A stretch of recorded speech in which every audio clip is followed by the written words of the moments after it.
just everything would be a lot more, I guess you could say, destructive. And we don't want a gasket to fail because, like I said, that can result pretty easily in an explosion if a gasket fails when it's under vacuum, because it's literally going to suck in oxygen and mix oxygen with flammable vapors. So that's just an explosion waiting to happen. Okay, so we are back online on YouTube. Let me just get the Discord and stuff in here, and I'm gonna let you guys in on Discord. I just gotta get everything up and running on the YouTube here. So yeah, I mean that's the thing. It's kind of scary to know that running the machine under vacuum is that risk, especially because I'm making the machine handmade, so I can't really rely on knowing I have the perfect tolerances or the perfect machining to make sure I'm safe. But at the end of the day, it's a risk I have to take. Because I always was kind of relieved to know in the past the machine can at most just depressurize, like it can't literally explode, but now it could. So gotta have my pressure relief valves in there and all this good stuff to just make sure that we are as safe as possible in the event of that worst case scenario. All right, we got a lot of people on Discord. I honestly don't even know what to let in next. I'll let in Red Rum in next on the Discord. Here we go. So handmade machine looks great. Thank you. Yep, it's 100% handmade. Every single part of that machine, except for the propane tanks and the manway, been completely handmade. You said safety isn't free? Yeah. You said what's the patent number? There's no patent number, Boris, because it's a patent pending provisional patent, so there's no patent number on that. What's up, Red Drum? How's it going? Great. What about you? So my question is have you considered putting a longer tube on your exhaust port so that you could jacket it, like have a longer cold jacket? Yeah, you know what's funny? I'm actually doing that today. Yeah, I figured you've got so much going on and all that kind of stuff. Like right away when I watched it, it was like an automatic feed tube and exit tube would be awesome. And then the next day you were talking about it, right? So you're like a week ahead, 3 weeks ahead, 5 weeks ahead, everybody's thinking about this stuff and such, right? So and then the second thing is I kind of look at like your end oil is basically like a crude product, right? And then so if have you thought about distilling it again? Yes, I've already done that before in my last reactor, Okay. but distilling it again does give you out just the specific fractions you want. So just the gasoline, diesel, and just the jet fuel separated. Yeah, correct. And then you're left with like a crude oil, like tar product that you use in roofing for like oil. Basically, you're going from oil to plastic back to oil again. In a way. Right. So it's just like when you take crude oil and distill it in refineries now. You get all pretty much the same things out. And have you ever considered doing like real raises on this? Like fundraising? Yeah, like maybe through like tokenization and crypto. That's a realm where there's been a lot of controversy because of what other influencers have done incorrectly. So I'm looking at it's something I'm not opposed against. But what they're doing is selling a dream with no actual vision, right? You have a vision, you have a working idea and product and stuff like that, and there's people out there that are willing to invest off of actual, real, physical, tangible stuff, right? Versus might be one day, whatever you name it as, right? Just as a thought, right? Yeah, it's definitely something I'm looking into. Something I'm not, like I said, I'm not opposed against it. But thank you for your question. I got some other people I gotta let in now. Yeah. No, all right, I appreciate you. And you doing good. Have a good day. You too. All right, let me let somebody in on the Instagram here because it's been a while. It's been a second since we let somebody in on the Instagram. Let's see.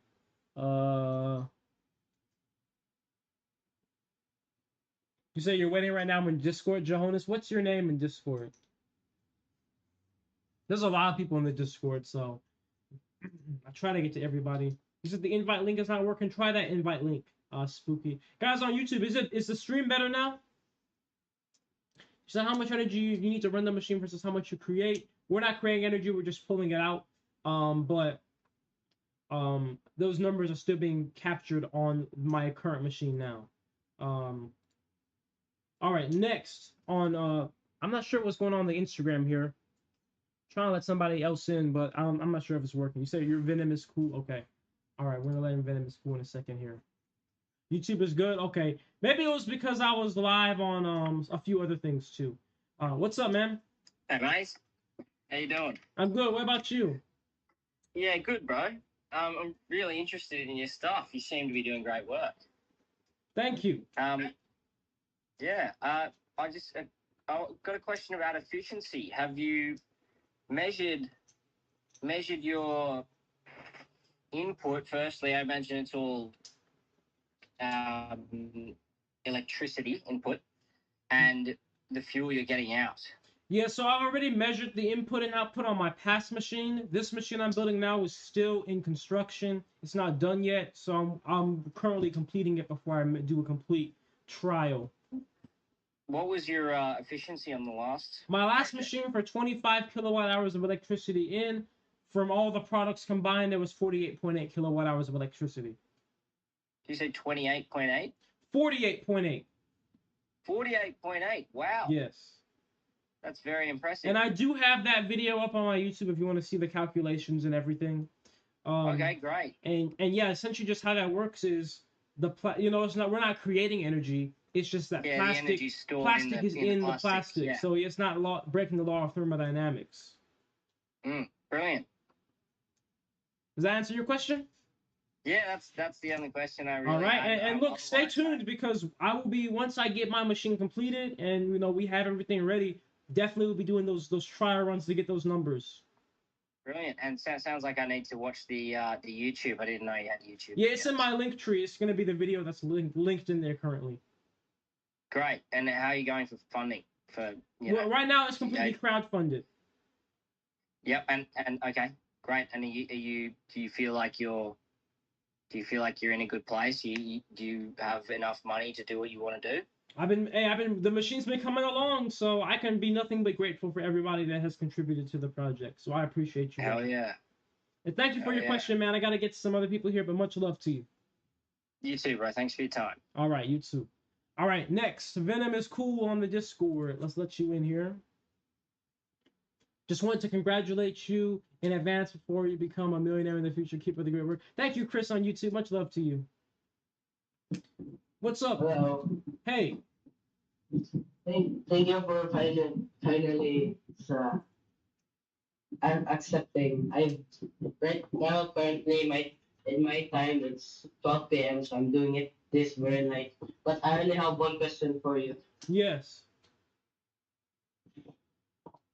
I know that regular pyrolysis involves regular flames, but I was interested in how using the microwaves in pyrolysis actually work. Well, the microwaves work in microwave pyrolysis like this. It's a great question, by the way. So if you put plastic in your microwave oven, it's not going to heat up. Nothing's going to happen. So how can, when I put plastic in my machine, how can it get to over 1,000 degrees Fahrenheit, even over 1,000 degrees Celsius, yes, potentially, exactly. right? That was what I was thinking. Yeah, so I'm answering that right now. So what I do is I mix my plastic with carbon, right? A carbon catalyst. And what carbon is what is considered a microwave susceptor. A microwave susceptor is a material that absorbs microwaves at a very high rate and converts the microwave energy into thermal energy, right? So if you put carbon that's powderized in a microwave, it will literally get red hot and will melt almost anything that's on it. It can almost melt metal. That's how hot it gets, right? So, in fact, there's such things as microwave kilns that literally are made to that utilize this same type of science to melt metals. So I just implement that with the plastic, and it gets the plastic more than hot enough to completely destroy it. That's how it works. Yep. Thank you for your question. Thanks. All right. Next, let's see. Can you turn plastics into various lengths of hydrocarbons? That would take very, very controlled temperature refining. And microwaves, they really just destroy it. They don't, they're not the best for controlling the temperature. What's up, man?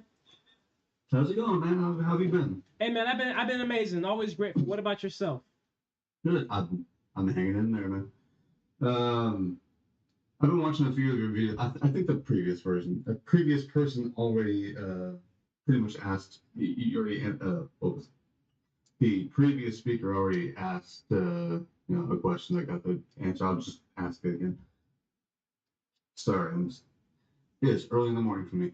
In the previous video, you mentioned that pyrolysis was 1800s tech, and has previously been, or it's been adopted more now or adapted. If that, like, modern examples of large scale commercial pyrolysis, do you have examples of that?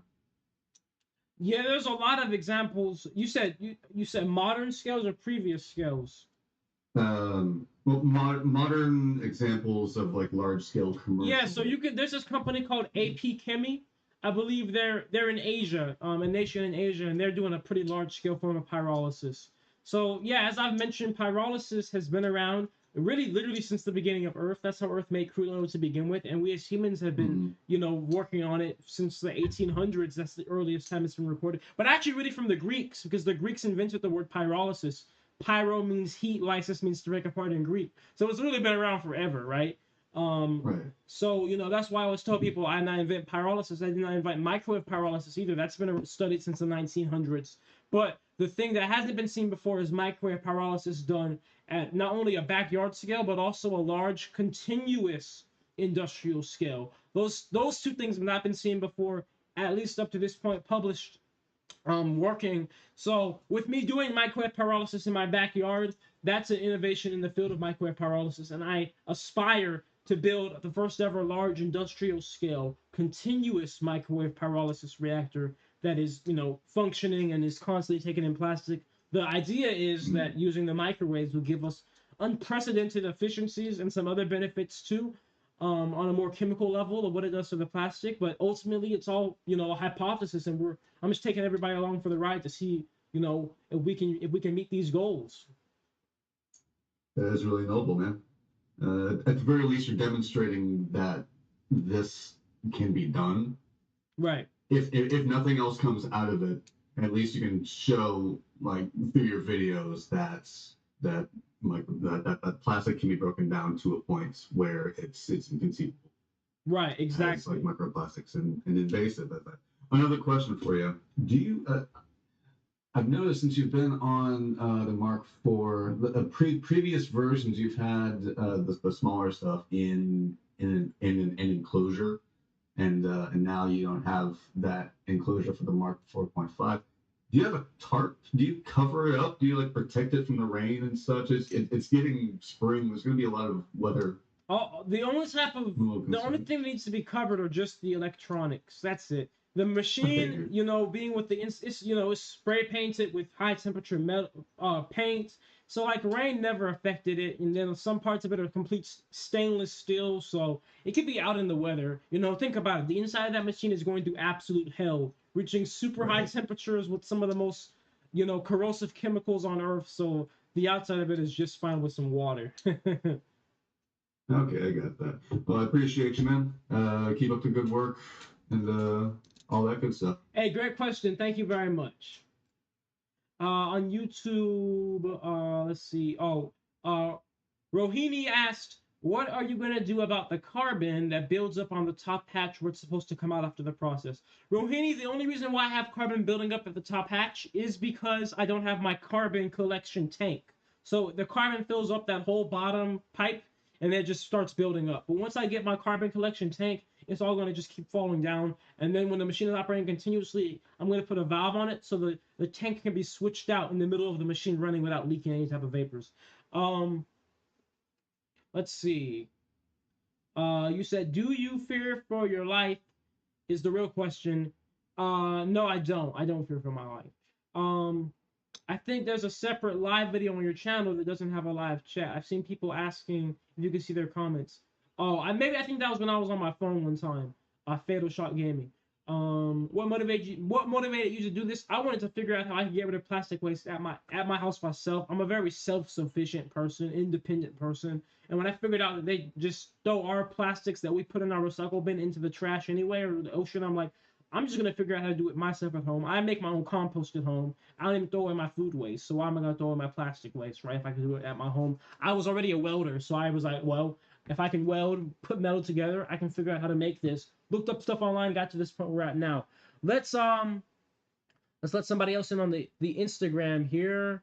Let's see. Got a few people. Gavin. Thank you for the $5 super chat. 7 a.m. sober. You basically built the world's largest backyard pipe bomb. Please be safe in your mission there in plastic waste. Yeah, I guess I kind of have. What's up, man? What's going on, man? So I just had a couple questions about how you actually mix the gas to make different types of gas. So me personally, I run mini bikes and stuff. I build little engines on bicycles and whatnot. What would the process look like to make the gas I need for those? So all you gotta do is you take the gas from the reactor, right? When the gas comes out the reactor, the oils, it's a mix. It's like crude oil. It's a mix of gasoline, diesel, jet fuel, some other stuff. Once you get it out of there, obviously you can't put that right into most engines because it's too big of a mix of things, right? Also, it has some waxes in it. You have to distill it after it comes out. And distillation is when you basically put it into a chamber where you heat it up to get just certain things you want to come out, right? So you heat it up to a certain temperature, then just gasoline comes over. Heat it up to another temperature, just jet fuel comes out. Heat it up to a different temperature, just diesel comes out. So you can really precisely control every single product that comes out based on temperature. Okay, that sounds good. And then have you done any tests on like how much gunk would build up inside anything, so like longevity wise or anything? I have not done longevity tests, but that's going to be a part of what I'm doing. All right, sounds good. That's really all. Thank you, man. I had. No problem. Take care. Take care. You said you seem to ignore any of the safety concerns. Haven't seen you legitimately use the fuel in anything. Also, worst pollutants in the fuel. Worst pollutants in plastic are not turned into fuel. So, Vike, to answer your question, first of all, I have run my fuel in many engines up to this point. I've run my fuel in car, in a truck. I've run my fuel in weed whackers. I've run my fuel in go-kart engines. All this is on every social media and YouTube. For two, you said you seem to ignore the safety concerns. The safety concerns concerning what? Because there's really no way to do this safe. But in terms of things like, obviously PPE, definitely make sure whenever I'm working on the machine, got my mask on. Electrical wise, try to keep that as safe as possible as well. You said the worst pollutants in plastic are not turned into fuel. Well, here's the thing. Not everything is turned to fuel, right? Some things get completely just broken down to something that's inert, right? So let's talk about it like this. Let's take BPA, for example, okay? BPA is a toxic thing in some plastics, right? What happens in BPA when you put it in this reactor? Well, it doesn't stay BPA. It cannot stay BPA because that's an organic molecule. The heat of the reactor is so intense that any organic molecule within the plastic that you might see as carcinogenic or whatever that has problems when it's in plastic form, the heat breaks it apart, whether that's BPA or whatever else, right? And that's just what happens. So almost anything, any and everything organic in that plastic is broken down. In fact, everything organic is, because all that we're left with in the chamber is inorganic material, aka carbon. So all the organics end up getting in the liquid fuel and the natural gas product, right? And those get burned. And when something is burned, let's take this for example. You go take natural gas. If you vent natural gas into the environment, it's toxic. You burn that natural gas, and then you get water vapor and CO2 to come out. Those are not toxic things. So when you burn these fuels, it's better than the fuels if they were just to be leaked that way they are. That's why petroleum companies flare off their natural gas, because the EPA literally tells them, if you're gonna just vent off this gas, you better burn it, right? Because when you burn something, you put it through the oxidation reaction, and it breaks down the stuff into things that are safer. So we've already done a lot of those things. And like I said, when you're building something like this in your backyard, it's only really so safe you can be. No matter how you put it, I'm working with extreme high voltages. I'm working with extreme chemicals. I'm working with extreme pressures and extreme heats. And I'm doing it in my backyard handmade. So, I would love to say as safe as possible, but I got to keep it real. What I'm doing is not safe. Let's see. Let the next guy up on Discord. You're up. What's up, man? Wow, I love your work. It's really inspiring. Thank you. I just had a couple of questions. What kind of, if any, media attention have you gotten from all of this? You know, like if people reached out to you, news agencies and whatnot? I would say the closest thing I ever had to that was when I was going to run the truck off of the fuel. The day before I ran the truck, I told everybody to @11 Alive to get them to come out there, and then the 11 Alive viewed my story, but then they didn't reach out. Oh. Yeah, so not yet, but we'll be running some more things. I'm sure it's coming. Yeah, when we start running some jets and stuff, it's gotta come, right? When we start running boats and race cars and jets and planes, they're gonna come. They're gonna come around. Definitely. I think this question's already been asked, but I didn't really gauge the answer.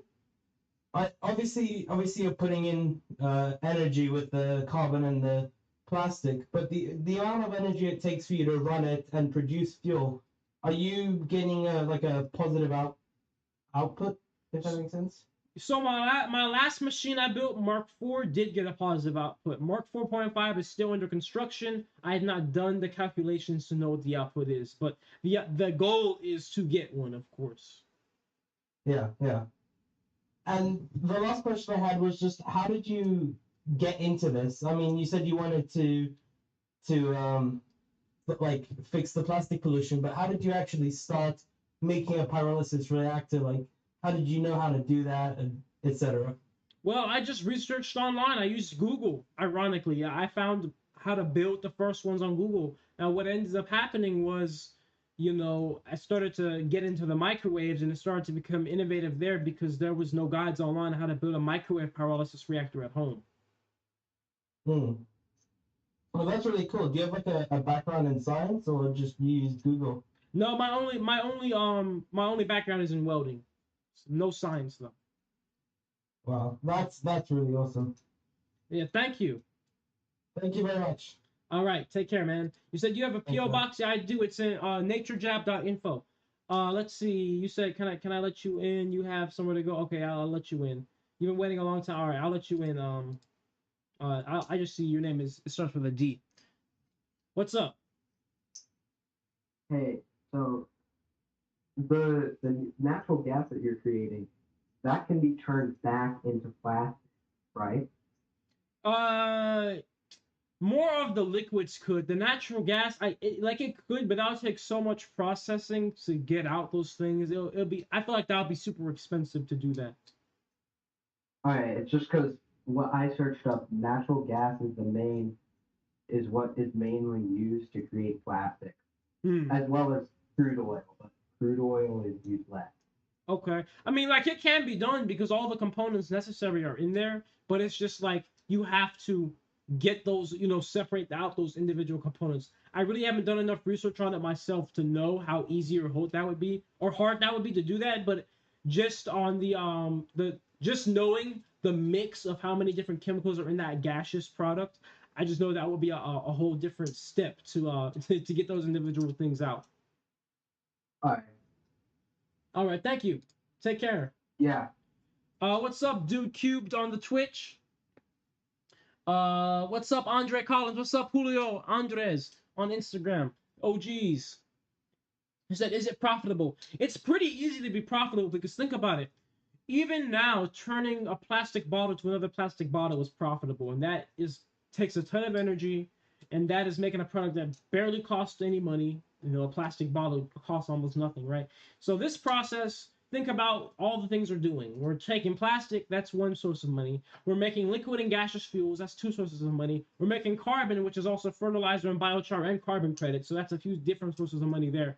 And when you bury that carbon, it's carbon negative, so now you get incentives or subsidies or whatever for the fact that you're actually getting rid of waste and doing something carbon negative with it. So there's a lot of different ways to get money with this process, even beyond energy. So even if this wasn't generating all the electricity to run the machine itself, there's so much value from what we're doing, getting rid of plastic and making biochar and making the liquid fuels and not polluting while doing it, that there's so much value. I don't think profitability is going to be the big issue. I think the biggest issue would just be, getting all the paperwork and permitting and stuff to and gain, you know, the public appeal behind the process to get this process out there like we want it, right? So that's what I'm working on now by doing what I'm doing.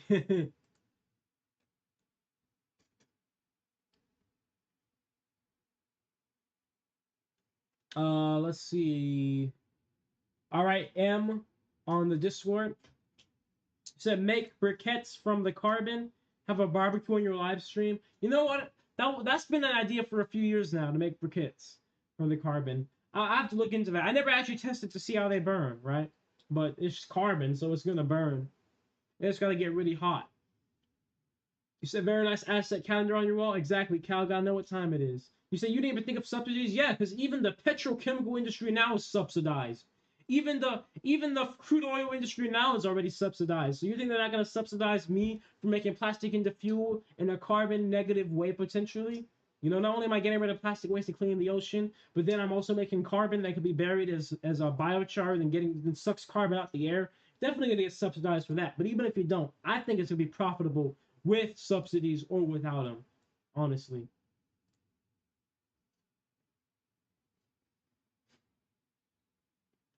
If you could capture the heat from the process and energy, yeah, there's so many ways that we can boost the efficiency like that. You know, capturing and reusing the things. I'm not sure what's going on. I'm inviting people up, but it's not working. But I actually, you know what, that reminds me. On that note, I do have a lot of work I need to get to with the machine today. So I appreciate everybody for coming by. All the donations, I appreciate you guys very much. We're gonna be getting back to the machine. I know it's been a few days since I ran the machine. I've been doing a lot of maintenance and repairs on it. But thank you all so much. We do more Q&As in the future. And you guys take care.